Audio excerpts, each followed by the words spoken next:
RPG games always gain a lot of attention on our channel, so we cannot miss release of a game in this genre.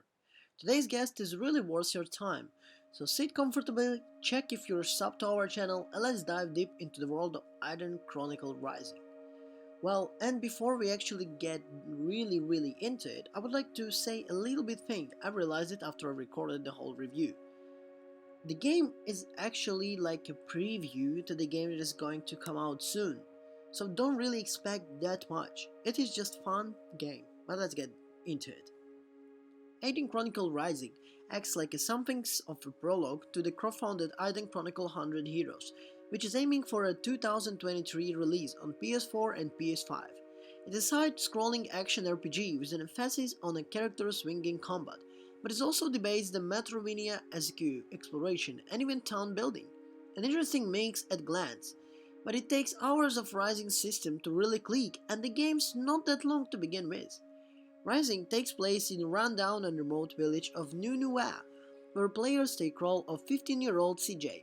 CJ is a young treasure hunter ready to explore the region, until she is stopped by the village's acting mayor, Isha, who explains that in order to obtain a treasure hunting license, CJ must fulfill the task handed by other villagers to show her loyalty and helpfulness. Along the way, she meets Gago, a kangaroo who offered his assistance in search of royalties. CJ learns from Isha about the room barrows, an area below the town that offers riches beyond belief. Isha joins the party after learning that there may be something sinister lurking in the shadows. The storytelling in The Rising is not really the best part. In reality, it has really very little substance. To be honest, I give it a little bit down, just because this game is kind of a prologue, but even if it's prologue, in my opinion, it is a little bit really not that well. It's not that touchable. You want to make the prologue is really interesting, so when the full game comes out, you want to be into it. But nonetheless, while the localization may take many of the characters quite personable, it's quite hard to feel attached to any of them, because the game itself doesn't have a narrative to hook up, keep players interested. Its hook is to do horse to get stamps, leather, rings and repeat. While collecting stamps from villagers has initially addictive quality, this soon wears off due to game's poor pacing and repetitive gameplay. While there is some variety of the course, including finding items, helping residents make friends, or assisting the shops of their grown, none of them rewards from competing tasks impactful. At some point it feels like this game was kind of like a demo to showcase what the real game will look like in the terms of gameplay, but the story was like done in maybe a week, which is maybe even more time. Anyway, the game loop in Rising is really repetitive.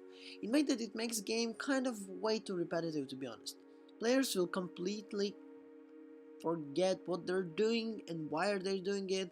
They will constantly be revisiting the same handful of areas to complete the requested of the villagers' quest, and after the rewards that experience points, some of the pocket change and a stamp. While these are tons of side quests in The Rising, they often mandatory given that the area is only way outside of battling enemies to get experience point. It is very easy to blaze through the game, same 6 dungeons, only on to the one that's gonna be under level because you ignore the laundered list of the cores in town. Gameplay structure is very resembling stumbles. It's absolutely packed with endlessly tons of quests, like I said before, which help an otherwise brief experience. There is kind of a laid-back appeal to these objects. You can generally grind through them without much toughness, but the sheer amount of the basic fetch quest that means your principles will likely be tested.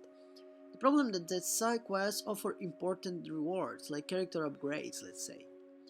Anyway, let's move to the something more cool, the combat system. On the basic level, the combat system is quite okay, and at some points I would say it's actually cool. The controls are fairly smooth, and the character switching works really very well. But it all becomes much more engaging as you gain access to additional abilities and attacks. In these terms, I think the big game that will be coming out next year will really shine in this part. Now, we're not saying that you should just have everything unlocked from the start, but the fights feel really unnecessarily stunned until you can make some specific skills. Where Eiyden Chronicles really rises its performance in visual terms. The 5 really great graphical things. The game is kind of like 2D and 3D at the same time, so let's say 2.5. Middle.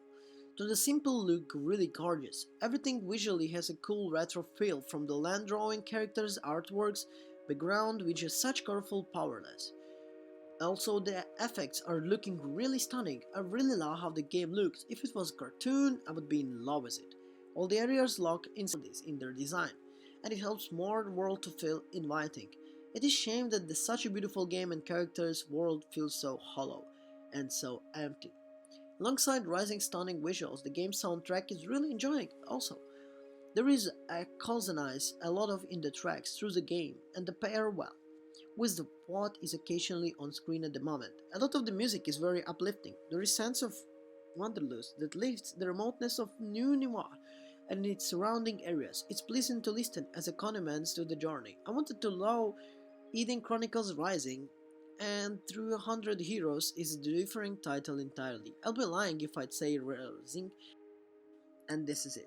Thank you everyone for watching this video. I'll see you in the next one.